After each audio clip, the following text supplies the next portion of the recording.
Hello students, कैसे हो आप सब। Good morning to all. भाई गुड आफ्टरनून टू ऑल। अब तो गुड आफ्टरनून हो गई है, आज तो 12:30 बज रहे हैं। रोज हम 11 बजे क्लासेस लेते थे सैटरडे संडे को। तो गुड आफ्टरनून टू ऑल। सभी बच्चे जल्दी से जल्दी लाइव आ जाइए और जितना हो सके उतना ज्यादा वीडियो को शेयर कर दीजिए। तो जल्दी जल्दी सभी बच्चे लाइव आ जाइए क्योंकि वीडियो स्टार्ट हो चुकी है। और मैं प्रिया चौधरी आपका स्वागत करती हूँ वाईफाई स्टडी में। तो जितना जल्दी हो सके उतनी जल्दी लाइव आइए। जल्दी जल्दी लाइव आइए, फटाफट फटाफट लाइव आइए क्योंकि आज का सेशन आपका साइंस का लाइव सेशन है। लाइव टेस्ट का सेशन है, तो पढ़ेंगे हम लाइव टेस्ट के बारे में। चलिए चलिए चलिए चलिए चलिए, जल्दी जल्दी जितना हो सके उतना शेयर कर दीजिए और इस वीडियो को लाइक जरूर कर दीजिएगा।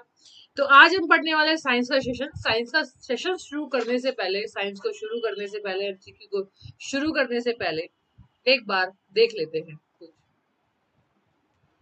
कल मेरी 8 बजे वाईफाई स्टूडियो पे एमसीक्यू क्लास है, तो कल आप मुझे 8 बजे फिर मिल सकते हैं एमसीक्यू क्लास पे वाईफाई स्टूडियो पर। दूसरी बात है कि अगर आपको मेरा कोर्स खरीदना है या फिर आपको कोई भी कोर्स खरीदना है तो आप मेरा कोड यूज करते हो जो कि है प्रिया08, जिससे आपको मिलेगा 10% डिस्काउंट। 10% डिस्काउंट। तो आप मेरा कोड यूज करके 10% डिस्काउंट पा सकते हैं। दूसरी चीज ये है कि कल फिर आपको सुबह दोबारा से 8 बजे वाईफाई चैनल पे नहीं पर वाईफाई स्टूडियो पे एमसीक्यू क्लासेस मिलेगी। Good afternoon to all. Ma'am from Tamil Nadu, English please. Okay okay okay ma'am ji. हाल है पंजाबी। अब अलग अलग लैंग्वेज में तो प्रॉब्लम हो जाएगी। तो आज आप पढ़ोगे साइंस के एमसीक्यू। क्या पढ़ेंगे आज आप? साइंस के एमसीक्यू।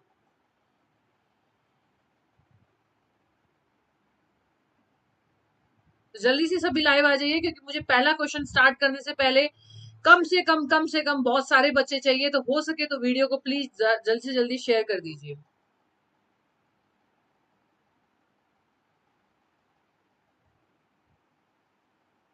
ओके राजेश, मैं प्लेलिस्ट बनाने की कोशिश करूंगी, मैं प्लेलिस्ट के लिए बोल दूंगी।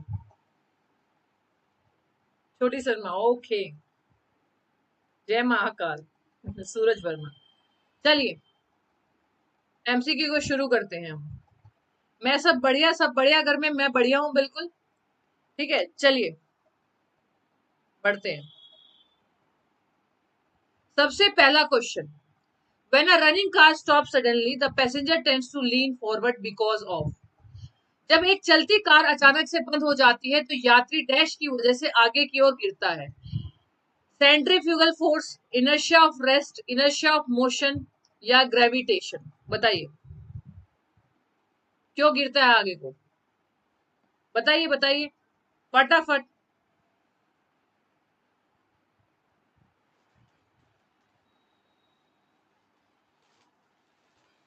नहीं, आज से क्लास स्टार्ट नहीं हुई है, आज आपका सैटरडे का सेशन है। अच्छा, बहुत सारे बच्चे कंफ्यूज हो रहे हैं कि बाबा कहाँ गए, रोहित सर कहाँ गए। एक्चुअली रोहित सर की तबीयत खराब है इसलिए वो क्लासेस नहीं ले पा रहे हैं।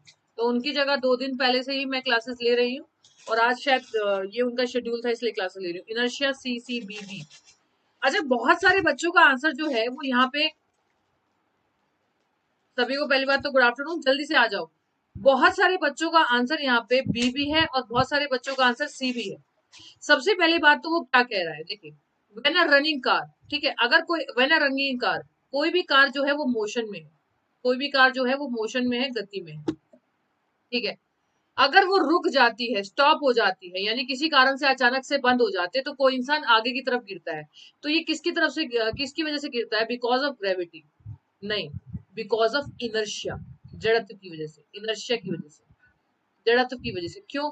क्योंकि जड़त्व एक ऐसी प्रॉपर्टी है जो किसी भी चीज को अपनी उसी पोजीशन में रखने की कोशिश करती है। अगर गाड़ी चल रही थी और गाड़ी में आप भी चल रहे थे, तो अगर एकदम से ब्रेक लगा, एकदम से फोर्स लगा, तो आपकी बॉडी विराम अवस्था में आ गई, आपकी बॉडी रेस्ट में आ गई।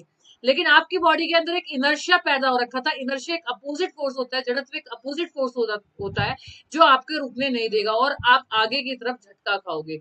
तो अगर कोई भी चीज गति में है तो वो गति में ही रहेगी। किसकी वजह से? इनर्शिया की वजह से।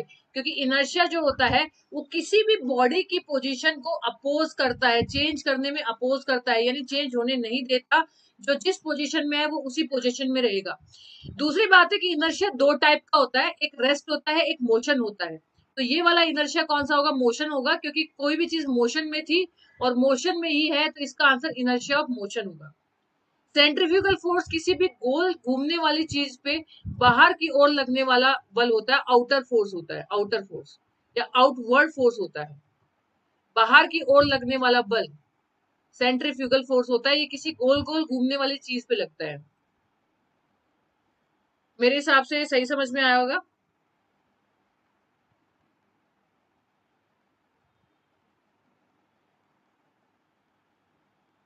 चलिए, thank you so much Manish. अब ये ग्रेविटेशन फोर्स क्या होता है? ग्रेविटेशन फोर्स होता है किन्हीं भी दो चीजों के बीच में लगने वाला बल, किन्हीं भी दो चीजों के बीच में लगने वाला बल जो फोर्स होता है वो होता है ग्रेविटेशन। जैसे एक चीज M1 है, एक M2 है, और इन दोनों के बीच में जो बल लगेगा वो ग्रेविटेशन होगा। जैसे हम इस पृथ्वी पे या इस पूरे संसार में, इस ब्रह्मांड में जितनी भी चीजें हैं उनके बीच में जो बल लगता है वो ग्रेविटेशन, गुरुत्वाकर्षण बल होता है। ठीक है। अंकित, क्लास का टाइम सैटरडे संडे चेंज होता है, वीकेंड में सबका चेंज होता रहता है। चलिए, विमाश मल्होत्रा, यहाँ पे अगर हम फ्रेम ऑफ रेफरेंस नहीं लगाए तो इनर्शिया अप्लाई होगा। यहाँ पे हम फ्रेम ऑफ रेफरेंस नहीं लगा रहे हैं। आप जो बात कर रहे हो फ्रेम ऑफ रेफरेंस की बात कर रहे हो, है ना। वॉशिंग मशीन भी एग्जाम्पल है और ये आगे चल के क्वेश्चन भी आने वाला है। Thank you so much. आगे चलते हैं। मैम, इनर्शिया ऑफ रेस्ट क्या होगा? तो संदीप ने पूछा कि इनर्शिया ऑफ रेस्ट का क्या होगा, तो मैं बताती हूँ। जैसे हमारे कोई भी पायदान होता है, कोई भी पायदान के ऊपर डस्ट होती है, कोई भी पायदान के ऊपर डस्ट पार्टिकल्स होता है।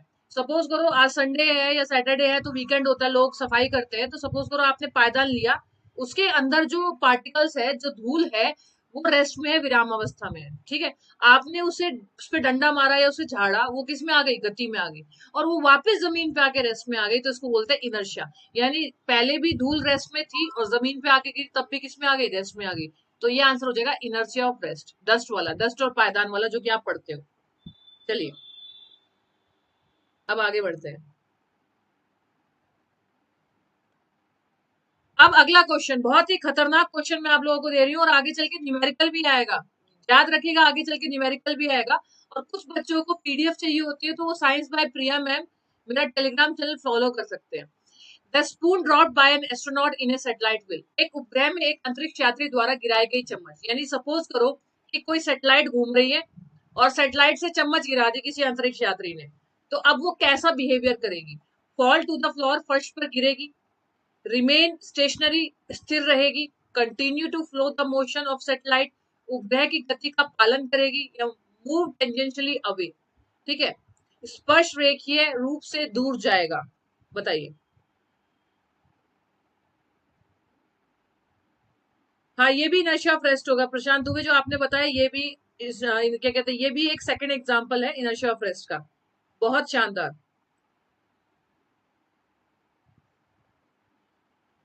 एक बच्चे ने कहा शेड्यूल वाले रुक जाओ, मैम लास्ट में बताएगी, अनु कुमारी। ठीक है, नाइस एग्जांपल, ओके। तो ये कल, हाँ, चलिए मैं आपको बताती हूँ। जैसे ये एक सैटेलाइट है, सपोज करो ये अर्थ है आपकी, ये पृथ्वी है, अर्थ। तो इसके चारों तरफ एक सैटेलाइट घूम रही है। ठीक है, ये सैटेलाइट घूम रही है। ठीक है। अभी जो सैटेलाइट चारों तरफ घूम रही है, तो ये कैसा मोशन कर रही है? पहली बात तो इसकी वेलोसिटी क्या है? ये सैटेलाइट घूम रही है, इस सैटेलाइट का गति, इस सैटेलाइट की गति कैसी है? इस सैटेलाइट का मोशन कैसा है? पहली बात तो ये ऑर्बिटल मोशन कर रही है, ऑर्बिटल इसकी वेलोसिटी है, ऑर्बिटल वेलोसिटी है। इसके पास कक्षीय वेग है, तो कक्षीय वेग का मतलब ये है कि ये गोल घूम रही है। और अगर ये गोल घूम रही है, ये सर्कुलर घूम रही है, तो जब कोई भी चम्मच गिरेगी, सपोज करो ये चम्मच गिर गई यहाँ, ये है, ये चम्मच है, ये चम्मच गिर गई, तो चम्मच गिरेगी, ये फिर ये चम्मच यहाँ पे, फिर ये चम्मच यहाँ पे, फिर ये चम्मच यहाँ पे। कहने का मतलब है ये जो स्पून है ये भी सर्कुलर मोशन करेगी, क्योंकि सपोज करो आप गोल गोल घूम रहे हो और एकदम से आप, मतलब कुछ किसी घेरे में आप गोल गोल घूम रहे हो और एकदम से उस घेरे में से आप हटोगे तो आपका शरीर गोल गोल ही घूमता रहेगा। उसका एक कारण है कि आपकी बॉडी कुछ समय तक, आपकी बॉडी कुछ समय तक उसी उसमें घूमती रहती है। ठीक है, और कुछ समय बाद ये जो चम्मच है ये उस ऑर्बिट से हट जाएगी, उस कक्षा से हट जाएगी। कितनी बात समझ में आई? आइए चलिए आगे बढ़ते हैं। तो इसीलिए चाहे वो बोले कई बार ये क्वेश्चन ऐसे आता है कि एक सैटेलाइट से किसी एस्ट्रोनॉट ने बॉल फेंकी तो क्या होगा? अगर वो कुछ भी फेंकता है, सैटेलाइट गोल गोल घूम रही है, वो कुछ भी फेंकता है तो वो गोल घूमेगी। अब एक बच्चे एक क्वेश्चन और पूछ सकते हैं कि मैम अगर सैटेलाइट एक जगह रुकी हुई है और वो गोल गोल ना घूम रही हो तो क्या होगा? तो चम्मच हो या स्पून हो वो कहीं भी जा सकती है, क्योंकि स्पेस में, अंतरिक्ष में ग्रेविटी नहीं होती, वो कहीं भी गति करती हुई जा सकती है। ठीक है, तो जैसे continue to flow the motion of satellite इसका सही आंसर होगा। चलिए, जैसे सैटेलाइट घूम रही है वैसे ही घूमेगी। In a nuclear reactor one of the following is used as a fuel. परमाणु रिएक्टर में निम्न में से कौन सा एक ईंधन के रूप में प्रयोग किया जाता है? कोयला, कोल, यूरेनियम, रेडियम, डीजल। बताइए।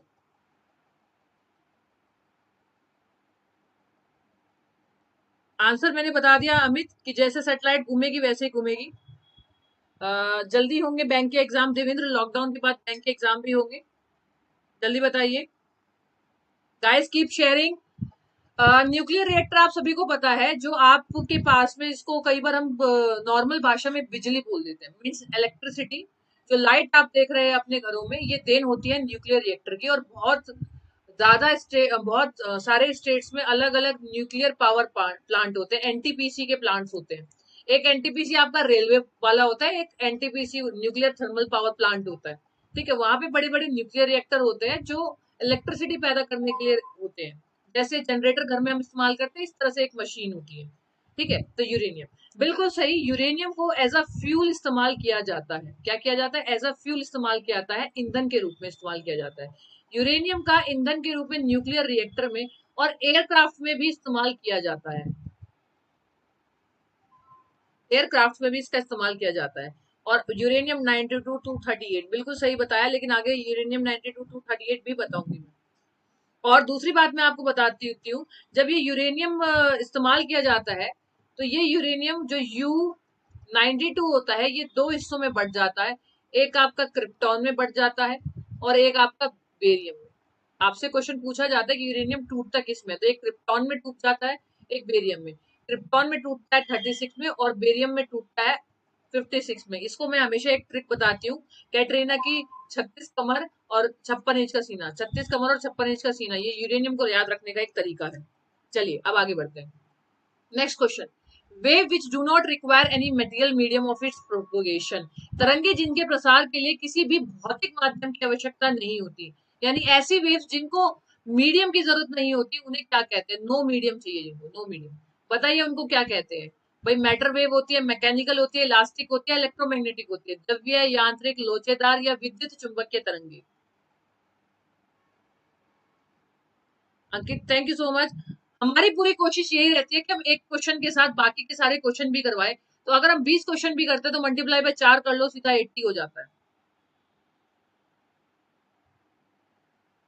ठीक है, 36 क्रिप्टॉन या बेरियम 56, ये याद करने का तरीका है। संजय लॉकडाउन के बाद होगा एयरफोर्स का एग्जाम। लाइक एंड शेयर जरूर कीजिए। चलिए, B B D D B B D D, कोई बी बोल रहा है, कोई डी बोल रहा है, तो देखिए इसमें एक बहुत बड़ा कंफ्यूजन है, क्योंकि मैं आपको बताना चाहती हूँ कि जो आपकी तरंगे होती है वो दो तरह की होती है। तो जितने बच्चे फिलहाल इस क्वेश्चन को देख रहे हैं, उनके ना आगे चल के जो इसके तरह के, यानी इससे रिलेटेड जो क्वेश्चन है वो भी क्लियर हो जाएंगे। सपोज करो वो पूछने लग जाए भाई कौन सी ऐसी वेव्स होती है जिनको मीडियम की आवश्यकता होती है, तो देखिए वेव्स, तरंगे दो तरह की होती है। ठीक है, एक होती है इलेक्ट्रोमैग्नेटिक। ठीक है, इलेक्ट्रोमैग्नेटिक जो अभी आप देख रहे हो ऑप्शन में भी है। ठीक है, इलेक्ट्रोमैग्नेटिक। और एक होती है मैकेनिकल। मैकेनिकल को बोलते हैं यांत्रिक। क्या बोलते हैं? यांत्रिक बोलते हैं। एक होती है आपकी मैकेनिकल, यांत्रिक। तो यांत्रिक तरंगे जो होती है, इनको मीडियम की जरूरत पड़ती है, यानी ये बिना माध्यम के नहीं चल सकती। माध्यम का मतलब होता है कहीं पे भी सॉलिड हो, लिक्विड हो, गैस हो। और इलेक्ट्रोमैग्नेटिक जो होती है, इनको मीडियम की जरूरत नहीं होती, इनको मीडियम की जरूरत नहीं होती, ये बिना मीडियम के, बिना माध्यम के चल सकती है, नहीं होती। जैसे सॉलिड, लिक्विड, गैस, इनको नहीं चाहिए, ये वैक्यूम में भी चल सकती है, वैक्यूम में भी चल सकती है, निर्वात में भी चल सकती है। तो इलेक्ट्रोमैग्नेटिक वेव वो होती है जिनको मीडियम की जरूरत नहीं पड़ती है, मैकेनिकल वेव वो होती है जिनको मीडियम की जरूरत पड़ती है। ठीक है, मेरा लेक्चर कब कब होता है इसके लिए आप साइंस बाय प्रिया मैम पे जुड़ जाइए, आपको हमेशा लिंक मिल जाया करेगा। तो अब इसने कहा कि do not require any medium, तो इसका आंसर क्या होगा, इलेक्ट्रोमैग्नेटिक वेव जिन्हें मीडियम की जरूरत नहीं होती है, और मैकेनिकल मीडियम या मैकेनिकल वेव वो होती है जिनको मीडियम की जरूरत होती है। अब आप बोलो कि मैम ये समझ में नहीं आया कि आप किन तरंगों की बात कर रहे हैं, तो मैं आपको बताती हूँ। जो आपकी साउंड होती है, जो आपकी ध्वनि होती है, वो आपकी मैकेनिकल वेव होती है, इसको मीडियम की जरूरत पड़ती है, क्योंकि जैसे मैं बोल रही हूँ तो सॉलिड लिक्विड गैस होना चाहिए तभी सुनाई देगी, क्योंकि ये मैकेनिकल वेव है, यांत्रिक तरंग है। अब जैसे लाइट होती है, जैसे सूरज की रोशनी होती है, विजिबल लाइट, तो इसको किसी माध्यम की जरूरत नहीं होती। एक्सरे रेज को माध्यम की जरूरत नहीं होती। आपके टीवी रिमोट से निकलने वाली तरंगे IR रेज, इसको जरूरत नहीं होती। आपके सूरज से निकलने वाली एक रेज UV रेज, इसकी जरूरत नहीं होती। ठीक है, चलिए अब आगे बढ़ते हैं। Mechanical wave longitudinal transfer, Kurmi Abhishek, बिल्कुल सही। अब आगे, ML-2 T-2 is the dimension formula of ML-1 T-2 किसका आयामी सूत्र है? जल्दी बताइए, ये आयामी सूत्र वही बता सकता है जिसका फिजिक्स बहुत अच्छा है। बहुत सारे बच्चों को आयामी सूत्र निकालने नहीं आते हैं, तो मैं 2 मिनट में आपको आयामी सूत्र बता दूंगी, जल्दी से बताइए। प्रिया कुमारी बिल्कुल सही, x-ray gamma infra UV Piyush बिल्कुल सही। What is wave? बच्चे वेव जो होता है, जब कोई हवा में पार्टिकल्स होते हैं, कहीं भी पार्टिकल्स होते हैं, अगर वो आपस में टकराते हैं तो एक डिस्टर्बेंस, एक कंपन पैदा करते हैं, जिससे तरंगे पैदा होती है। ठीक है संजय। फोर्स, पृथ्वी प्रधान, आप टेलीग्राम पे जुड़िए, पृथ्वी प्रधान आपको पता लग जाएगा।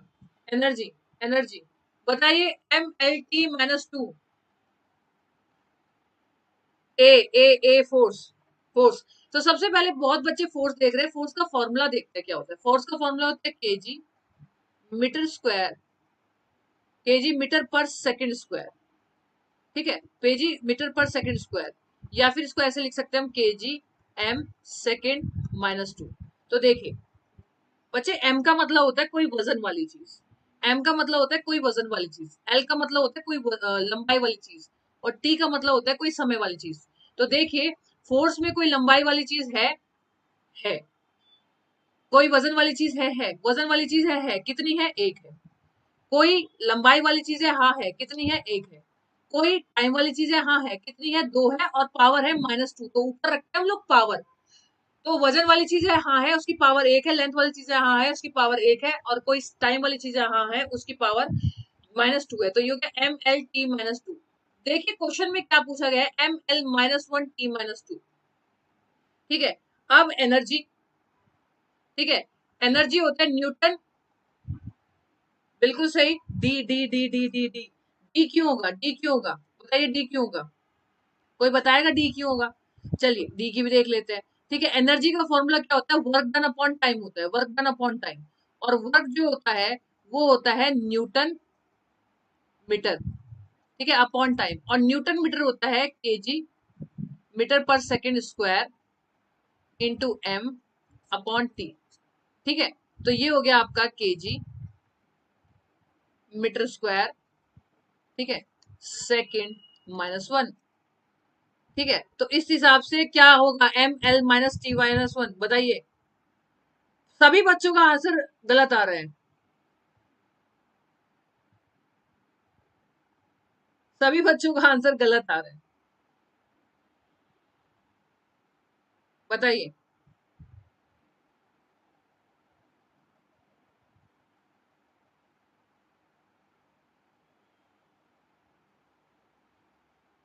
गलत गलत गलत गलत।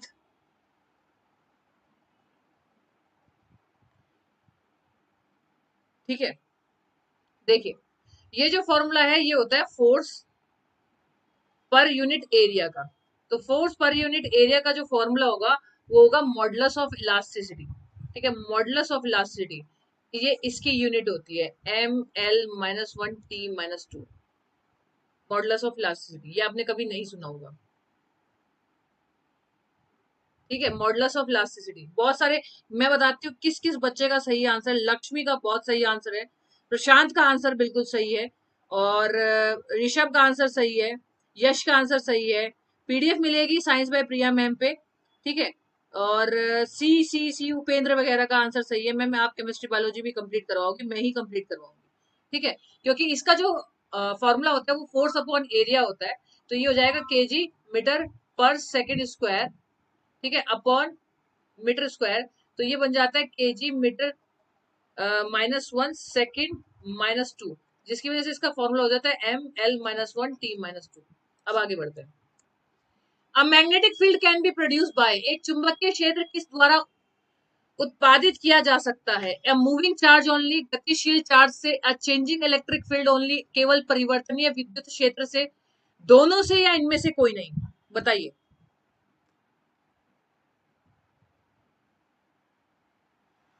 मैम साउंड, अभी साउंड सही आ रही है? Okay done. मैम समझ में ही नहीं आया। हाँ, तो बहुत सारे बच्चे को डायमेंशन फॉर्मूला समझ में नहीं आया होगा, क्योंकि डायमेंशन फॉर्मूला की एक क्लास लेनी पड़ेगी। स्पेशली जो स्टूडेंट्स रेलवे एग्जाम्स की तैयारी कर रहे हैं, डिफेंस एग्जाम की तैयारी कर रहे हैं, उनको तो डायमेंशन फॉर्मूला आना ही चाहिए। और डायमेंशन फॉर्मूला आने के लिए पहले फॉर्मूला पता होना चाहिए। बताइए। सी सी सबसे पहले आंसर है इसका बनी, निम्मी, ऋषभ। परफेक्ट, सबसे पहले आंसर आया। ओके, बोथ बोथ, बिल्कुल सही बोथ। क्योंकि जो भी मैग्नेटिक फील्ड है वो ऐसे प्रोड्यूस किया जा सकता है, या तो चार्ज घूम रहा हो, या तो चार्ज मूव कर रहा हो, या हम एक इलेक्ट्रिक फील्ड में कोई चीज है, ये कोई इलेक्ट्रिक फील्ड है, इसमें कोई चीज है, और फिर दूसरे इलेक्ट्रिक फील्ड में लेके चले जाए, तो भी मैग्नेटिक फील्ड पैदा हो सकता है। चलिए next. The coil in a heater is made up of, heater में कॉयल किसका बना होता है? निक्रोम का, टंगस्टन का, कॉपर का, या आयरन का? जल्दी बताइए। Thank you Praveen. जो हीटर में कॉयल, आप लोग हीटर यूज करते हो या जो आप रॉड वगैरह यूज करते हो, उसमें जो कॉयल होती है वो किसकी बनी होती है? जल्दी बताइए। बहुत सारे बच्चों का अच्छा आंसर आ रहा है, बहुत सारे बच्चों का ठीक ठीक ठीक ठीक आंसर आ रहा है, लेकिन फिर भी बहुत सारे बच्चे अच्छी आंसर देने की कोशिश करते हैं, जो कि मुझे बहुत अच्छा लगता है कि हाँ आप कोशिश तो करते हो। क्या बात है।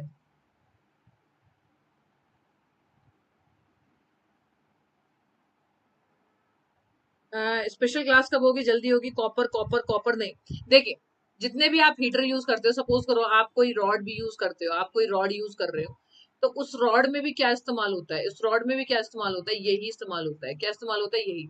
ये जो रॉड होती है, जो रॉड आप देखते हो घरों में, ये यूज करते हैं, रॉड करते हो, या कोई भी आप हीटर यूज करते हो जिसके अंदर कॉयल लगी होती है, इसकी कॉयल का मतलब होता है ऐसे ऐसे घूमे रहते हैं जो, ये इसको कॉयल बोलते हैं। ये सपोज करो ये हीटर है, ये इसकी कॉइल है, तो ये बनी होती है निक्रोम की। और निक्रोम जो है वो एक एलॉय होता है, एलॉय मेटल होता है, एक मिश्र धातु होता है। इसका जो मिश्र धातु, इसका जो मेल्टिंग पॉइंट होता है और जो हीटिंग पॉइंट होता है वो बहुत हाई होता है। और ये एलॉय किसका होता है आपसे ये भी पूछा जा सकता है, तो मैं आपको बताती हूँ। ये एलॉय होता है क्रोमियम का और निकल का, ठीक है, ए आंसर बिल्कुल सही है। ये एलॉय होता है क्रोमियम का, क्रोमियम का प्लस निकिल का, ये अलॉय होता है। और हम निकिल और क्रोमियम को ऐसे लिख सकते हैं Cr+Ni। ठीक है, वीडियो को जितना हो सके उतना ज्यादा शेयर कीजिए। मैम टेलीग्राम पे है जहां पीडीएफ मिल सकती है। देखिए टेलीग्राम का एक निशान आपको बार बार दिखाई दे रहा है, science by Priya ma'am Telegram channel है, जहाँ पे आप पीडीएफ पा सकते हैं और अपने क्वेश्चनों के जवाब भी, अगर आपको कोई क्वेरी है तो जब भी मैं फ्री होती हूँ तो रिप्लाई दे देती हूँ। ठीक है, स्पेशल क्लास कब होगी? आपको टेलीग्राम पे पता चल जाएगा, कल से शुरू है। नेक्स्ट।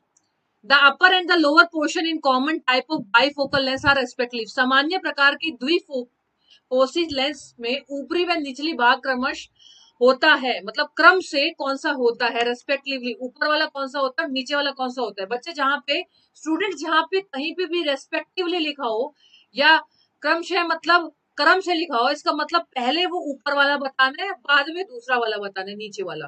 ठीक है, पहले ऊपरी बताना है, फिर निचला बताना है। भाई ऊपर वाला कनकेव कॉन्वेक्स, अवतल उत्तल, उत्तल अवतल, दोनों कनकेव और दोनों कॉन्वेक्स। बताइए। देखिए यहाँ पे क्वेश्चन ध्यान देने वाला है, क्योंकि इस क्वेश्चन में रेस्पेक्टिवली लिखा हुआ है। अगर आपको आंसर भी पता है, तो अगर भाई आपने लगा दिया, हो सकता है वो ठीक हो ना हो, आपका आंसर सही है, लेकिन उसने बोला रेस्पेक्टिवली, भाई पहले ऊपर कौन सा और नीचे कौन सा? बताइए।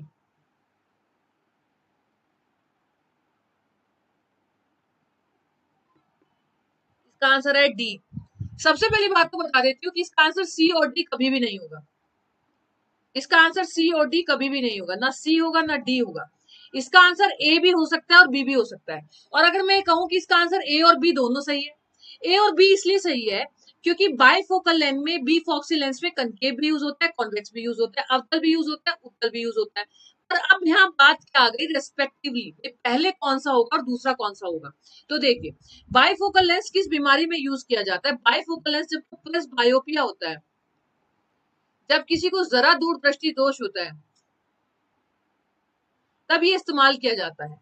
और इसमें क्या होता है, किसी इंसान को दूर का और पास का दोनों नहीं दिखाई देता, और ये दोनों लेंसेज दूर का और पास का दिखाने के लिए होते हैं।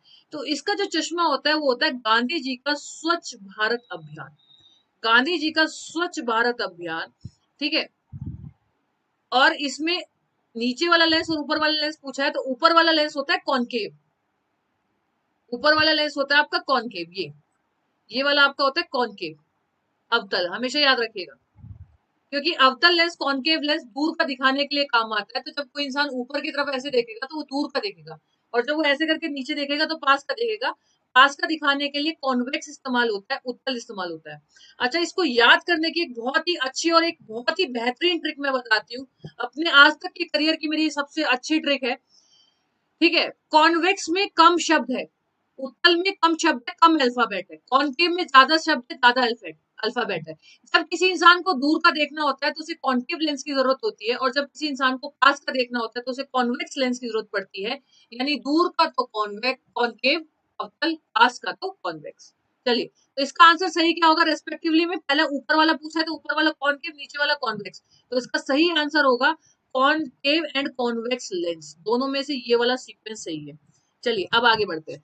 The energy possessed by a body due to its position is called. एक शरीर की स्थिति के कारण उसके पास मौजूद ऊर्जा क्या होगी। हीट एनर्जी, ऊष्मा ऊर्जा, काइनेटिक एनर्जी, केमिकल ऊर्जा, पोटेंशियल एनर्जी, स्थितिज ऊर्जा, केमिकल एनर्जी, रासायनिक ऊर्जा। बताइए।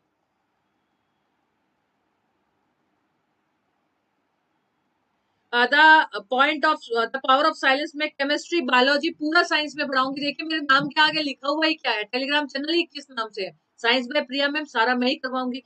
अच्छा, बच्चों के ना बहुत दिन से हो रहा था कि मैम आप बायो बहुत ज्यादा करवा रहे हो, बायो के क्वेश्चन बहुत ज्यादा दे रहे हो, आप फिजिक्स करवाओ। तो लो जी, फिजिक्स लो, और फिजिक्स से न्यूमेरिकल भी लो, ठीक है। चलिए बताइए, बताइए पोटेंशियल एनर्जी।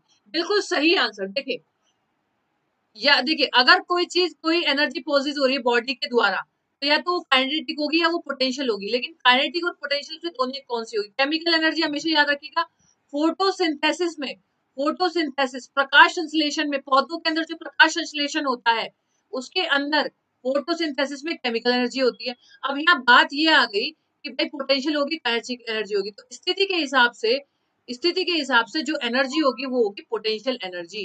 क्योंकि पोटेंशियल एनर्जी का फॉर्मूला होता है PE is equal to mgh। तो ये हमेशा पोजीशन की वजह से होगी, ठीक है। और काइनेटिक एनर्जी का फॉर्मूला होता है हाफ mv²। अगर किसी चीज के अंदर मोशन होगा, गति होगी, तो तब काइनेटिक एनर्जी होगी। और अगर कोई चीज रेस्ट में है, कोई चीज विराम अवस्था में है, तो उसके अंदर क्या होगा, उसकी पोजीशन क्या है, विराम अवस्था है तो पोटेंशियल एनर्जी, गति में है तो काइनेटिक एनर्जी। बहुत बेहतरीन आंसर सभी बच्चों का। मजा आ गया आज तुम्हारे साथ क्विज करके। चलिए, ठीक है। तो मैंने पोटेंशियल एनर्जी और काइनेटिक एनर्जी का दोनों का फॉर्मूला बता दिया। हीट एनर्जी कब पैदा होगी तो मैं बता देती हूँ। हीट एनर्जी जब पैदा होगी जब कहीं टेम्परेचर होगा, जब कहीं तापमान होगा, तभी हीट एनर्जी पैदा होगी। जैसे सूरज जो है वो तापमान करता है तो हीट एनर्जी पैदा होती है, और वो हीट एनर्जी होती है वो रेडिएशन होता है लाइट का, ठीक है, विकिरण। अब आगे बढ़ते हैं। In which of the following process energy is released. निम्नलिखित में से किस प्रक्रिया में ऊर्जा का उत्सर्जन होता है। बताइए, किसमें ऊर्जा निकलती है, फटाफट बताइए। बायो का एक क्वेश्चन आपके लिए और एक एनर्जी का भी क्वेश्चन। सब स्पेशल क्लास के लिए वेट कर रहे हैं। स्पेशल क्लास कल से शुरू है आपका, कल से स्पेशल क्लास है। टाइमिंग आपको science by Priya ma'am Telegram channel पे मिल जाएगी। बताइए जल्दी। हाँ योगेश यादव, कॉन्सेप्ट क्या क्लियर करना है बताइए, आपको किस कॉन्सेप्ट में दिक्कत है। एक्चुअली आपके धमाके से इतने कमेंट जाते हैं ना कि ऊपर चले जाते हैं, तो कमेंट एक बार में एक ही करें ताकि मैं सबके कमेंट पढ़ पाऊं। बताइए, फोटोसिंथेसिस। उसने बोला एनर्जी कहाँ रिलीज होती है, एनर्जी रिलीज फोटोसिंथेसिस में नहीं होती। जब आप श्वसन करते हो, जब आप सांस लेते हो तो एनर्जी रिलीज होती है। अच्छा, एक एथलीट होता है, कोई दौड़ने वाला होता है, जब वो 100 मीटर बहुत तेजी से दौड़ जाता है तो हाफ जाता है। ठीक है, क्यों हाफ जाता है? क्यों हाफ जाता है? क्या कारण है हाफने का? हाफने का एक ही कारण है कि उसकी एनर्जी बहुत ज्यादा रिलीज हो जाती है। कैसे होती है तो मैं आपको फॉर्मूला बताती हूँ। किसी भी इंसान के अंदर जब रेस्पिरेशन होता है तो आपकी सेल्स में ग्लूकोज मौजूद होता है C6H12O6। आपकी सांस में ग्लूकोज मौजूद होता है C6H12O6। और जब आप सांस लेते हो, जब इनहेल करते हो, आपने ली सांस, सांस में सांस आई, तो सांस आई जब, ठीक है, सांस नहीं, वो वाली सांस नहीं जो तुम्हारी आगे शादी होने के बाद मिलने वाली है, ये वाली सांस। तो सांस आई, सांस के बाद में तुमने अपना ग्लूकोज तोड़ दिया। जब आप सांस लेते हो तो आपके शरीर में जो ग्लूकोज होता है वो टूट जाता है, जैसे अनुलोम विलोम भी इंसान करता है।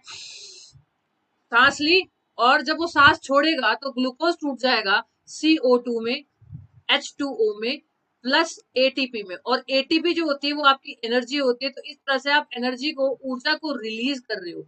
और एटीपी जो होती है वो होती है एडेनोसिन ट्राइफॉस्फेट।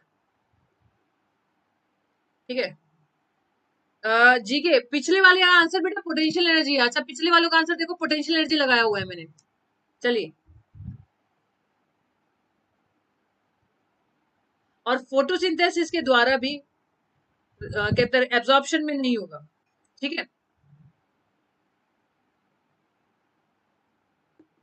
रेस्पिरेशन एक बार चेक कर लेना। चलिए अब आगे बढ़ते हैं। कौशल, मेरे रूप में एनर्जी प्रोड्यूस होती है। चलिए, अब आपको समझ में आया। ये आपका, वैसे आपको बता दूं, इस तरह से ही आपका रेस्पिरेशन होता है। जब कभी भी आपको मैं रेस्पिरेशन पढ़ाऊंगी तो सबसे बेसिक चीज होती है ये। If the mass of the pendulum is double the time period, यदि पेंडुलम, बच्चे ये एक न्यूमेरिकल है आपका। अब ये देखो कि इस न्यूमेरिकल को आप कैसे सॉल्व करते हो। ये आपका न्यूमेरिकल है। अगर किसी पेंडुलम का मास 2 गुना कर दिया जाए, किसी पेंडुलम का मास डबल कर दिया जाए, तो उसका टाइम जो होगा वो दुगना होगा, आधा होगा, 4 गुना हो जाएगा, या रिमेन सेम रहेगा? बताइए।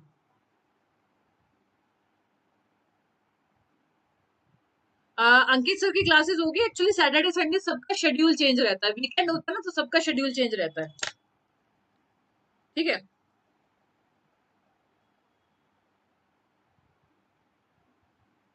आइए,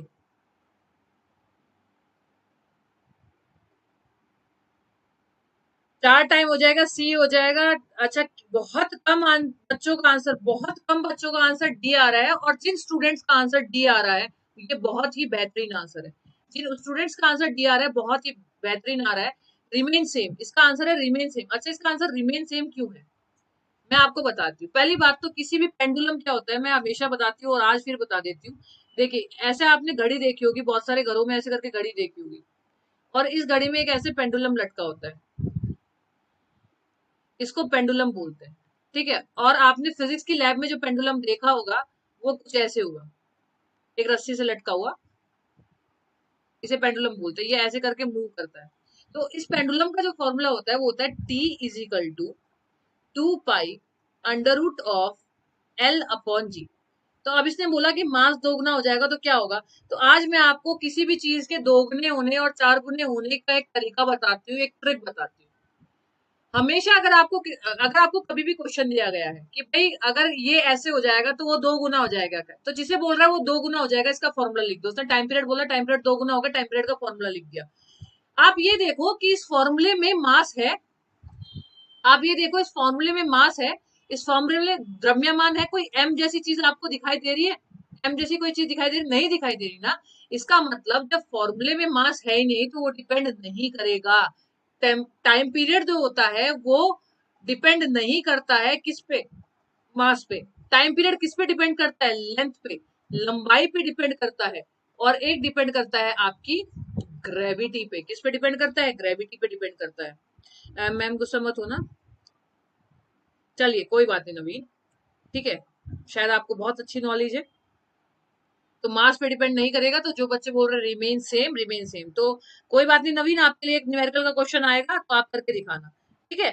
चलिए, तो हमेशा याद रखना कि जब भी क्या होगा, जब भी आपको बोले कि ये इस चीज पे डिपेंड कर रहा है तो पहले फॉर्मूला लिख लो, फिर देखो कि जिस चीज को बोल रहा है वो इसमें है या नहीं है, नहीं है तो डिपेंड नहीं करेगा, और है तो साइन देखो फिर कैसा है। चलिए अब आगे। साउंड ट्रेवल फास्टर इन, ध्वनि सबसे तेज किस में यात्रा करती है, स्टील में, एयर में, वाटर में या वैक्यूम में? बताइए बताइए, ध्वनि किस में सबसे ज्यादा ट्रेवल करती है? योगेश आगे चल के बताऊंगी मैं, आगे चल के ग्रेविटी का जब वो आएगा तब ये भी बताऊंगी कि जब ग्रेविटी जीरो हो जाती है तो पेंडुलम जो होता है वो अनलिमिटेड तरीके से चलता ही रहेगा। मैं समझ पा रही हूँ आप कहां से कहां तक की बात कर रहे हैं। चलिए बताइए। कुलदीप आपका क्वेश्चन मुझे मिला ही नहीं, मैं आंसर कैसे दूं? बहुत सारे बच्चे ऐसे होंगे जो मुझसे क्वेश्चन पूछ रहे होंगे लेकिन ऊपर चलता जा रहा है तो मुझे बहुत कम लोगों के क्वेश्चन दिखाई देते हैं। हाँ क्या कहते हैं, time period place to place change होता है क्योंकि ग्रेविटी चेंज होती है तो टाइम पीरियड भी प्लेस टू प्लेस चेंज होता है। बताइए ए बी बी बी। ठीक है, अगर किसी बच्चे का क्वेश्चन मैं नहीं पढ़ पा रही हूँ तो प्लीज नाराज ना होइएगा, क्योंकि उसका एक कारण होता है कि कमेंट बहुत तेजी से ऊपर जाते हैं जिसकी वजह से कमेंट दिखाई नहीं देता। कई बार अगर कोई बच्चा बार बार भी कमेंट कर रहा होगा तो उसे लग रहा होगा कि भाई मैं तो क्वेश्चन पूछ रहा हूँ लेकिन मैं बता नहीं रही, लेकिन मुझे कमेंट दिखेगा तभी तो मैं बताऊंगी। ठीक है, चलिए स्टील। देखिए साउंड जो करेगा ट्रेवल फास्ट करेगा स्टील में, क्योंकि साउंड जो है सबसे ज्यादा तेज ट्रेवल करता है सॉलिड में, फिर लिक्विड में करता है, फिर उससे कम हो जाता है गैस में, फिर उससे कम हो जाता है वैक्यूम में। ठीक है, यानी ठोस में, द्रव में और गैस में। तो सबसे ज्यादा सॉलिड स्पीड होती है, जो साउंड की स्पीड होती है सबसे ज्यादा जो चाल होती है वो होती है आपकी ठोस में। तो जो आपका स्टील है, जो आपका स्टील है वो किसकी फॉर्म है? सॉलिड की। जो आपका हवा है वो किसकी फॉर्म है? गैस की। और जो आपका वाटर है वो किसकी फॉर्म है? लिक्विड की।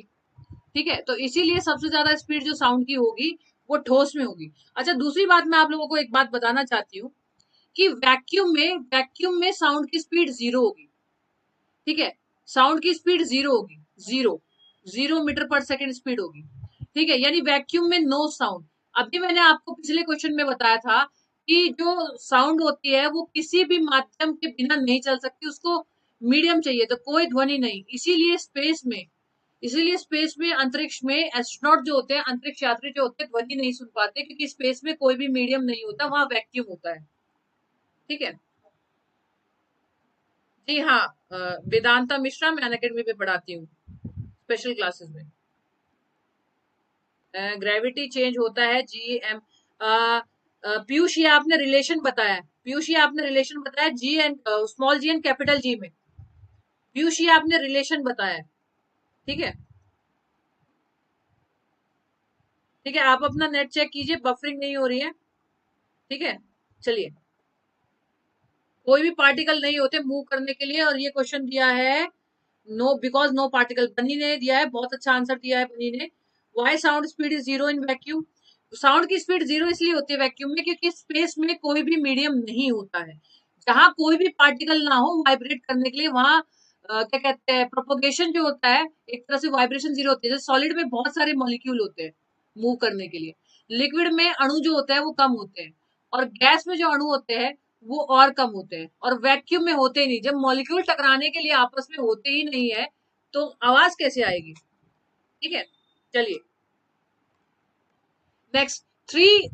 ये अब आ गया आप लोगों के लिए न्यूमेरिकल, जो जिनकी इच्छा ये हो रही थी ना, अरे मैम बहुत आसान क्वेश्चन करवा रहे हो, कुछ अच्छा बताओ, तो ये उनके लिए है। यहाँ पे मैंने 3 रेजिस्टेंस दिए हैं जिसमें जो 3 रेजिस्टेंस है वो सीरीज में है। ठीक है, और सीरीज में तीनों रेजिस्टेंस की वैल्यू दी हुई है। अब उसमें आपको पैरेलल में जो रेजिस्टेंस होगा उसकी वैल्यू निकालनी है, यानी 3 equal resistance when combined in series are equivalent to 9 ohm. यानी 3 रेजिस्टेंस जो है वो जब वो सीरीज में जोड़े जाते हैं तो 90 ओम आता है। ठीक है, और जब उसको पैरेलल में जोड़ेंगे तो क्या होगा? 10 ओम, 30 ओम, 270 ओम, 810 ओम। ये आप लोगों के लिए न्यूमेरिकल, ये आप लोगों के लिए न्यूमेरिकल, ये फेंका मैंने न्यूमेरिकल आप लोगों के लिए।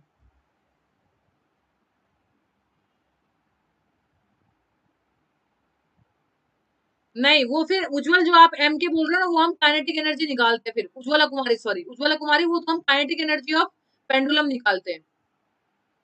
ठीक है, 30 30 30 30 30, 10।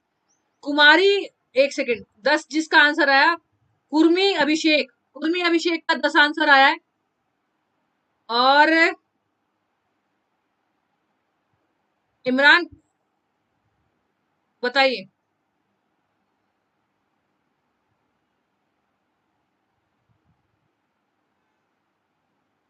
कुलदीप दत्ता, आप क्वेश्चन तो दो ना। कुलदीप, आप क्वेश्चन को बार बार टाइप करते रहो तो शायद मैं बता पाऊंगी। ठीक है, आइए। 10। अब मैंने 10 बोला तो सब 10 टाइप करेंगे। देखिए 10 कैसे हुआ तो मैं आपको बताती हूँ। देखिए, इसने बोला कि 3 इक्वल रेजिस्टेंस सीरीज में, यानी R1 plus R2 plus R3 is equal to 90 ohm है। और इक्वल बोला, इक्वल का मतलब R1 plus R1, R2, R3 तीनों ही R है। तो R इज इक्वल टू हो गया 3R इज इक्वल टू हो गया 90 ओम, और R इज इक्वल टू हो गया 30 ओम। ठीक है, 30 ओम, यानी जो R है वो 30 ओम है। अब इसने बोला पैरेलल में। अब आप सभी को पता है जब हम लोग पैरेलल में निकालते हैं तो पैरेलल में जो रेजिस्टेंस होता है उसका फॉर्मूला होता है, बचपन में 10th क्लास की बात बता रही हूँ ये तो, 1/R is equal to 1/R1 plus 1/R2 plus upon 1/R3। तो क्वेश्चन में ये बोला गया है तीन रेजिस्टेंस को इक्वली, क्वेश्चन में बोला गया है कि तीन रेजिस्टेंस को हमने इक्वली जोड़ा और तीनों रेजिस्टेंस इक्वल है। तो तीनों रेजिस्टेंस इक्वल है तो उसका सॉल्यूशन टोटल 90 आता है। तो एक का कितना आया, 30 आया। तो कहता है अब इसे पैरेलल में जोड़ दो। तो पैरेलल में जोड़ो 1/30 प्लस 1/30 प्लस 1/30। तो इसका आंसर आ गया 10। क्या आ गया, 10 आ गया। R इज इक्वल टू 10 आया, 1/R नहीं, R इज इक्वल टू 10 आया। ठीक है, कहती बात समझ में आई? कितने बच्चे ऐसे हैं जिनको ये न्यूमेरिकल समझ में नहीं आया? दोबारा से समझा दूंगी, बताइए। बहुत। जिन बच्चों ने आंसर किया शाबाश, तुम लोग रेलवे की नौकरी के लिए पक्का तैयार हो, क्योंकि एक रेजिस्टेंस वाला क्वेश्चन जरूर आएगा। कहती बात समझ में आई? ठीक है, एक बच्चे ने मेरे से क्वेश्चन पूछा कि निक्रोम का जो हीटिंग पॉइंट होता है वो क्या होता है? लगभग 5000 से ज्यादा होता है, और 5000 फ़ारेनहाइट होता है, 5000 प्लस फ़ारेनहाइट होता है, और 1400 सेल्सियस होता है। ठीक है, तो ये बहुत अच्छा क्वेश्चन था। अब आगे बढ़ते हैं। In nuclear reactor heavy water is use as, परमाणु रिएक्टर में भारी पानी डैश के रूप में उपयोग किया जाता है, कूलेंट के रूप में, फ्यूल के रूप में, मॉडरेटर के रूप में, या परमाणु स्मैशर, एटॉमिक स्मैशर के रूप में। बताइए।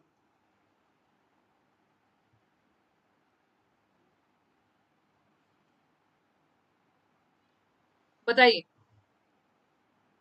और एक बच्चे ने बोला कि मैम अब तो मुझे क्वेश्चन बता दो, तो शायद निक्रोम वाला मैंने बता दिया है संजय। 5000 प्लस फ़ारेनहाइट में होता है इसका टेम्परेचर, और 1400 कुछ में इसका सेल्सियस में होता है। पेंडुलम में अंडर रूट एम के भी होता है। उज्ज्वला, ये काइनेटिक एनर्जी होती है। ठीक है, जो आप बोल रहे हो ना, ½ mv² ही काइनेटिक एनर्जी यूज की जाती है वहां पे पेंडुलम की। ठीक है। वरीश खान, यूपीएससी में कभी भी न्यूमेरिकल नहीं आता है। ठीक है, आइए आइए, सी सी सी सी सी, मॉडरेटर। बिल्कुल सही, मैं आपको बता देती हूँ, न्यूक्लियर रिएक्टर में हैवी वाटर में मॉडरेटर इस्तेमाल किया जाता है। मॉडरेटर, तो सबसे पहले तो मैं आपको बता देती हूँ, ये मॉडरेटर जो होता है ये D2O होता है। D2O हैवी वाटर जो होता है वो मॉडरेटर के रूप में इस्तेमाल किया जाता है। ठीक है, कूलेंट के रूप में CO2 गैस का इस्तेमाल किया जाता है। ठीक है, CO2 गैस का इस्तेमाल किया जाता है, और फ्यूल के रूप में यूरेनियम का इस्तेमाल किया जाता है। एटॉमिक स्मैशर का इस्तेमाल नहीं किया जाता है। ठीक है, तो अब ये जो मॉडरेटर है, मॉडरेटर जो होता है वो क्या कहते हैं, यूरेनियम का जो चेन रिएक्शन होता है, चेन रिएक्शन, श्रृंखला अभिक्रिया को रोकने के लिए एक कूलेंट इस्तेमाल किया जाता है जिसका नाम होता है D2O। D2O का मतलब होता है ड्यूटेरियम वाटर। और ये मैं अपनी कई बार एमसीक्यू की क्लास में पूरा न्यूक्लियर रिएक्टर भी पढ़ा चुकी हूँ। ठीक है, और इसको बोलते हैं बच्चों हैवी वाटर, और हिंदी में बोलते हैं इसको भारी जल। भारी जल का इस्तेमाल किया जाता है मॉडरेटर के रूप में, या इसको मध्यस्थ ना बोल के मैं मंदक भी बोल सकती हूँ, मंदक के रूप में इसका इस्तेमाल किया जाता है। यूपीएसआई में आता है, क्यों नहीं आता? मैंने बोला जैसे हिंदू मुस्लिम भाई भाई होते हैं ना, इस तरह से साइन सबका भाई बहन होता है। कहने का मतलब हर एग्जाम में सेम आता है, खाली बस न्यूमेरिकल कुछ एग्जाम में आते हैं, कुछ एग्जाम में नहीं आते। थ्योरी तो सब में ही आती है ना। बिल्कुल आते हैं, क्यों नहीं आते हैं? अगर आप लोगों ने ये क्वेश्चन, आज के एमसीक्यू बहुत इंपॉर्टेंट थे, जिन भी बच्चों ने आज के एमसीक्यू कर लिए, मैं पीडीएफ भी भेजूंगी टेलीग्राम ग्रुप में, साइंस बाय प्रिया मैम में। अगर ये आपने रट लिए तो इसमें से मैं कहती हूँ कि आपके हर एक एग्जाम में एक ना एक क्वेश्चन फंसेगा। Wave use for telecommunication are, दूरसंचार के लिए किस प्रकार की तरंगों का उपयोग किया जाता है? मतलब टेली कम्युनिकेशन, जो सैटेलाइट्स वगैरह होती है या कम्युनिकेशन हम करते हैं, दूर संचार करते हैं, उसमें किस तरंगों का उपयोग किया जाता है? विजिबल लाइट, दृश्य प्रकाश, इंफ्रारेड, यूवी या माइक्रोवेव? जल्दी बताइए फटाफट। बिल्कुल आते हैं, वेदांता आते हैं। कूलेंट में कौन सा वाटर इस्तेमाल होता है? मिल्ड, ड्यूटेरियम वाटर, ड्यूटेरियम जल, ड्यूटेरियम वाटर, मिल्ड। मैंने आपको बताया D2O, मैंने बताया तो है, भारी जल। इमरान, मैं इस बारे में आपको मैसेज कर दूंगी later. Okay Priya Ranka Rani, thank you. Fallopian tube function, fallopian tube बच्चा अलग है, फिलोपियन ट्यूब रिप्रोडक्शन अभी नहीं समझ आ सकती, अभी फिजिक्स से रिलेटेड ही चीजें बताऊंगी मैं, क्योंकि फिर क्या होगा 6 से वारिश खान नहीं आता है न्यूमेरिकल, पहले आता था। जब आप 1993-94 के टाइम के पेपर देखोगे ना, तब आपको मिलेगा। लेकिन अगर आप यूपीएससी के अंडर में सीडीएस एग्जाम दोगे तो ऐसा होगा। साई हर्षवर्धन मैम, कैडियम का यूज होता है ना? साई हर्षवर्धन, कैडियम का यूज होता है, कैडियम कैडमियम की रोड बनाई जाती है। ठीक है, कैडमियम की क्या बनाई जाती है? रोड बनाई जाती है। ठीक है, यूज होता है न्यूक्लियर रिएक्टर में कैडियम का यूवी। देखिए माइक्रोवेव जो होती है, माइक्रोवेव जो होती है, माइक्रोवेव टेलीकम्युनिकेशन में इस्तेमाल होती है। विजिबल जो होती है वो सूर्य से निकलने वाली रोशनी होती है। सन से निकलने वाली जो तरंगे होती है वो आपकी होती है विजिबल। इंफ्रारेड जो होती है वो आपकी टीवी टीवी रिमोट या विजिबल जो लाइट होती है, जिन्हें हम देख सकते हैं, जिन्हें हम देख सकते हैं। ठीक है, अपनी नेक्ड आई से जिन्हें हम देख सकते हैं उसे विजिबल बोलते हैं। और यूवी रेज आपकी सन रेज में से निकलने वाली लाइट होती है। विजिबल लाइट वो होती है जो हम देख सकते हैं, जैसे आप मुझे देख पा रहे हो अपनी कंप्यूटर स्क्रीन पे या मोबाइल स्क्रीन पे। ठीक है, अब next. A body is falling freely under the action of gravity alone in vacuum. Which one of the following remain constant? निर्वात में केवल गुरुत्वीय की क्रिया के तहत एक वस्तु स्वतंत्र रूप में नीचे गिरती है। निम्नलिखित में से क्या गिरने के दौरान स्थिर रहता है? बताइए। लास्ट लास्ट 10 मिनट और धमाकेदार क्वेश्चन। नहीं सुरेंद्र, थैंक यू प्रियंका। हाँ, कैडमियम की छड़ इस्तेमाल हो गया अगर हिंदी में मैं बोलूँ तो।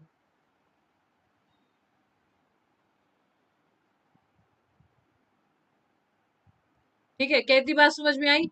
B B B B B.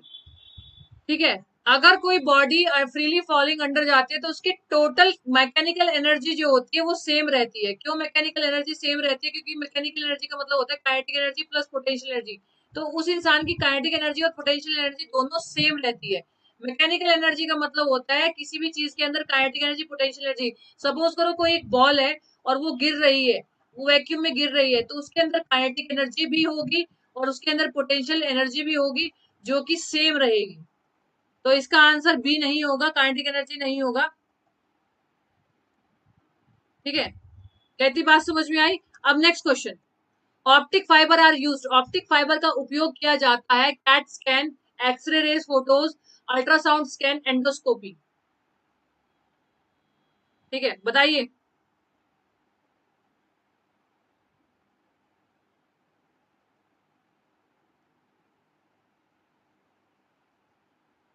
जल्दी जल्दी बताइए, फटाफट फटाफट।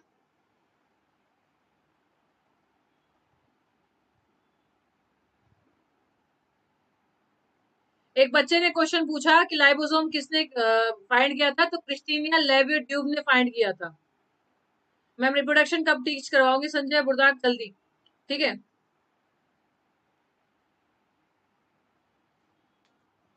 एंडोस्कोपी, एंडोस्कोपी बिल्कुल सही, endoscopy. Optical fibre, optic fibre का जो इस्तेमाल किया जाता है वो एंडोस्कोपी में किया जाता है। और एंडोस्कोपी तब की जाती है जब किसी के पेट के अंदर, किसी के स्टमक के अंदर, किसी के अमाशय के अंदर अगर अल्सर हो, किसी को अगर अल्सर हो तब एंडोस्कोपी की जाती है। ठीक है, एक पेट के अंदर, एक अमाशय के अंदर एक पाइप डाला जाता है और ये पाइप जो होता है वो ऑप्टिक फाइबर, या मैं बोलूँ फाइबर का बना पाइप होता है। ऑप्टिक का मतलब होता है लाइट और फाइबर का मतलब होता है एक ग्लास होता है, एक ऐसा ग्लास जो लाइट को बाहर नहीं निकलने देता, लाइट ऐसे करके वाइब्रेट होती रहती है। और ये जो प्रॉपर्टी होती है, ये प्रॉपर्टी डिपेंड होती है आपकी TIR पे, टोटल इंटरनल रिफ्लेक्शन पे। ऑप्टिकल फाइबर काम करता है जो कि एंडोस्कोपी में इस्तेमाल होता है, और ये बायोलॉजिकल यूज है। योगेश अनअकैडमी पे। Bat can fly during dark night and also prey, this is because चमगादड़ रात के अंधेरे के दौरान उड़ान भर सकते हैं और शिकार भी कर सकते हैं। क्यों? क्योंकि उनका प्यूपिल बड़ा होता है, उनकी आंखों की पुतली बड़ी होती है, वो रात को अच्छा देख सकते हैं। और हर एक बर्ड ये काम कर सकते हैं, प्रत्येक पक्षी ये कर सकता है। दे प्रोड्यूस अल्ट्रासोनिक वेव, ठीक है, ये अल्ट्रासोनिक वेव, अल्ट्रासोनिक तरंगे पैदा कर सकते हैं। बताइए।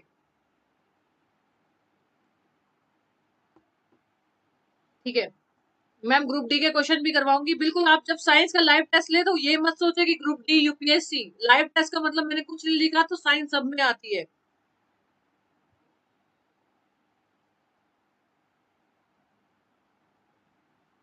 वाला तो एक ही क्वेश्चन के पीछे पड़ गई। अल्ट्रासोनिक, अल्ट्रासोनिक बिल्कुल सही। बच्चे जो बैट होते हैं, जो चमगादड़ होते हैं, वो अल्ट्रासोनिक ध्वनि पैदा कर सकते हैं। जो बैट होते हैं वो अल्ट्रासोनिक ध्वनि पैदा कर सकते हैं, है ना। तो वो अल्ट्रासोनिक ध्वनि कैसे प्रोड्यूस करते हैं? तो देखिए, सपोज करो ये एक दीवार है, ये एक दीवार है, ठीक है, और यहाँ पे चमगादड़ है, ठीक है। तो ये चमगादड़ क्या करेगा, अब यहाँ से अल्ट्रासोनिक वेव छोड़ेगा। ये अल्ट्रासोनिक वेव ऐसे छोड़ेगा और ये अल्ट्रासोनिक दीवार से टकरा के वापस आके मिलेगी, ये वापस आके मिलेगी। तो ये कौन सी वेव चलता है? अल्ट्रासोनिक, जिसकी वजह से ये देखने में मदद भी मिलती है इसको, और प्लस ये, प्लस ये खाना भी खा सकता है, मतलब अपना शिकार भी करता है, क्योंकि इसमें जो साउंड होते हैं वो टकरा के वापस आती है, ध्वनि का रिफ्लेक्शन होता है। ठीक है, और ये होता है अबाव, अबाव 20,000 हर्ट्स, 20,000 हर्ट्स। ठीक है, 20,000 हर्ट्स का मतलब ये है कि 20,000 हर्ट्स से ऊपर की ध्वनि होती है अल्ट्रासोनिक। ठीक है,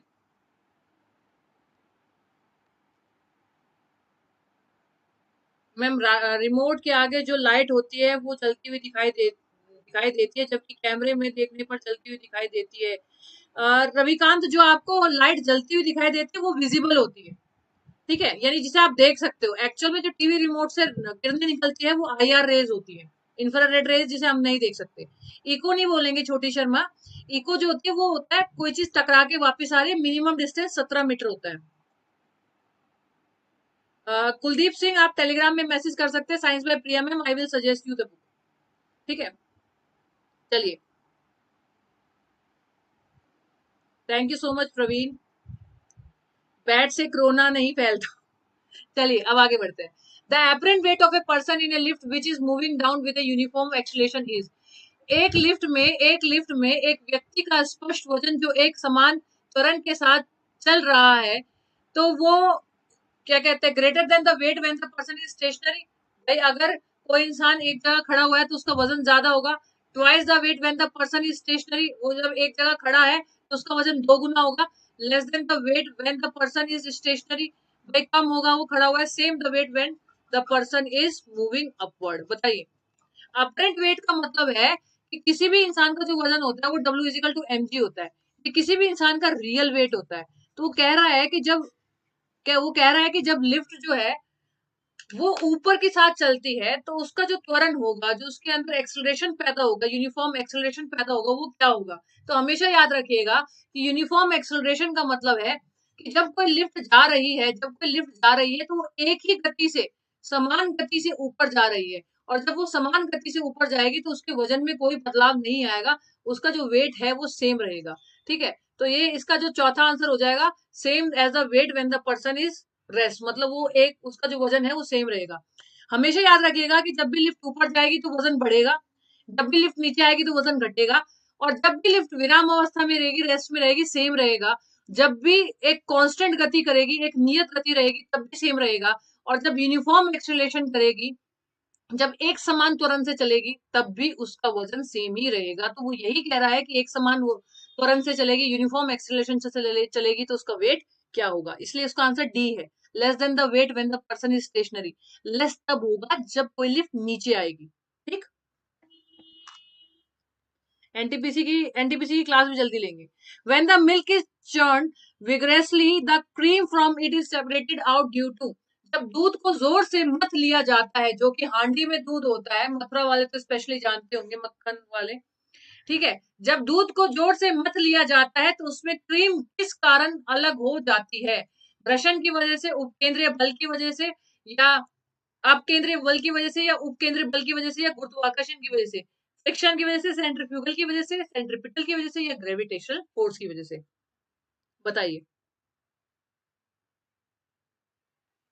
ठाकुर, लिफ्ट डाउन आ रही है तो उसने बोला यूनिफॉर्म एक्सेलरेशन से आ रही है, ठीक है। उसने बोला नियत त्वरण से आ रही है। नियत त्वरण, त्वरण जब कांस्टेंट होगा तो हमेशा सेम रहेगा, ठीक है। बी बी बी बिल्कुल सही। इसका आंसर सेंट्रीफ्यूगल है, क्योंकि जब भी हांडी में दूध मथा जाता है, सपोज करो ये, सपोज करो हांडी है, जब भी हांडी में दूध मथा जाता है, जैसे सपोज करो ये हांडी हो गई आपकी, इसमें एक रई टाइप कुछ लगी होती है, आप सभी ने देखी होगी, ठीक है। ऐसे एक रई होती है जिसके 3 चक्र होते हैं, ठीक है। ये जब रई घूमती है, जब ये घूमती है, तो इसमें बीच में घी इकट्ठा हो जाता है, बीच में घी इकट्ठा हो जाता है, ऐसे बीच में मक्खन इकट्ठा हो जाएगा, घी इकट्ठा हो जाएगा बीच में, और कुछ दूध बाहर छलक जाएगा, कुछ छलकाट बाहर होगी। वो क्यों होती है? क्योंकि जब हांडी में जो रई होती है, जो चर्ड होता है, मतलब जो मथी जाती है, ऐसे ऐसे मथो या ऐसे ऐसे घूमता है, तो दूध बाहर की तरफ निकलता है, और बाहर की तरफ इसका आंसर होगा सेंट्रीफ्यूगल, ठीक है। सेंट्रीपिटल इज सेंट्रीफ्यूगल, उपकेंद्र बल, ठीक है। उपकेंद्र बल, सेंट्रीफ्यूगल फोर्स, सेंट्रीफ्यूगल फोर्स। कैसे याद रखोगे? फ्यूगल मतलब उगल, उगल, उगल मतलब बाहर, और बाहर का मतलब एक ऐसा बल जो बाहर की ओर लगता है, एक ऐसा बल जो बाहर की ओर लगता है। आउटसाइड, आउटसाइड, या आउटवर्ड, अभी बताया था मैंने, ठीक है। सोनार क्या होता है रजन? Sonar sound navigation and ranging होता है, जो डेप्थ में पनडुब्बियों का पता लगाता है, साथ में गहराई भी नापता है, ठीक है। सेंट्रीफ्यूगल। अच्छा एक बात याद रखना, नहीं मैं खुद गांव से, उस गांव से सब होता है भाई, शहर में आके तो लोग बस जाते हैं। कभी कोई शहर गांव था, आज उसे शहर बोल देते हैं, ठीक है। चलिए अब आगे बढ़ते हैं।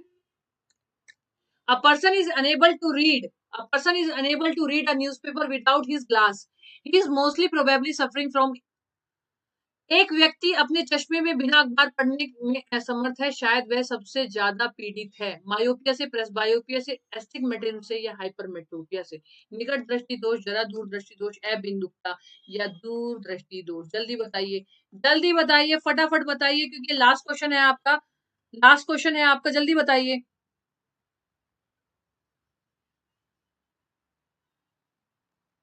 देखिए इसका सही आंसर होगा एस्टिग्मेटिज्म, नहीं, इसका सही आंसर होगा हाइपरमेट्रोपिया। तो हाइपरमेट्रोपिया में क्या होता है, जरा एक बार देख लीजिए, ठीक है। दूरदृष्टि दोष में क्या होता है? दूरदृष्टि दोष में कोई भी इंसान, कोई भी इंसान दूर का तो देख सकता है, फार का तो देख सकता है, लेकिन नियर विजन नहीं देख सकता, निकट का नहीं देख सकता। इसीलिए उसे अखबार पढ़ने में परेशानी होती है, क्योंकि अखबार इंसान पास ऐसे पढ़ेगा ना, ऐसे थोड़ा ना पढ़ेगा, अखबार ऐसे पढ़ेगा। तो इसीलिए क्या होता है, हाइपरमेट्रोपिया होता है, और इसे ठीक करने के लिए जो लेंस होता है वो कॉन्वेक्स होता है, उत्तल होता है। और आज हमने 30 क्वेश्चन किए 1 घंटे के अंदर। तो 30 क्वेश्चन 1 घंटे के अंदर किए, अब 30 मल्टीप्लाई बाय 4 कर लो, ठीक है। कितना हो गया? 120 क्वेश्चन लगभग हमने कर लिए, क्योंकि मैंने चारों ऑप्शन को समझाती हूँ और उससे अलग क्वेश्चन जो होते हैं वो भी समझाती हूँ। जिन जिन बच्चों को पीडीएफ चाहिए वो साइंस बाय प्रिया मैम को फॉलो करें टेलीग्राम चैनल पे, और जिन बच्चों को सब्सक्रिप्शन लेना है वो कोड प्रिया08 अप्लाई करें, जिससे उन लोगों को आसानी हो 10% डिस्काउंट पाने में। चलिए अब मिलते हैं जल्दी, सभी क्वेश्चनों का जवाब मैं टेलीग्राम में दे दूंगी, जिस जिसको जो जो पूछना है। तब तक के लिए tata, bye bye, miss you all. मिलते हैं कल आपसे जल्दी, बाय बाय।